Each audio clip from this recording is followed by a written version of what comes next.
বিসমিল্লাহির রহমানির রহিম। আশা করি সবাই ভালো আছেন। আমি কিন্তু আবারও সবুজের রাজ্যে চলে এসেছি। দেখেন এই যে ঘাসগুলো মোটামুটি আমার মাথাসই হয়ে গিয়েছে প্রায়, ঠিক আছে। তো দেখেন এই যে আপনারা দেখতেই পাচ্ছেন। তো আর কিন্তু দেরি নেই, আর অল্প কিছু দিনের ভিতরেই কিন্তু আমরা ঘাস কাটা শুরু করে দিব। আমাদের রমরমা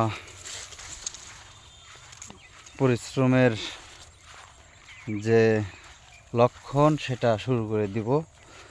কারণ হচ্ছে আমরা সব সময় পরিশ্রম করি বা পরিশ্রম করতেই থাকবো, এটাই আমাদের নেশা এবং পেশা। এই দেখেন শুধু ঘাস আর ঘাস।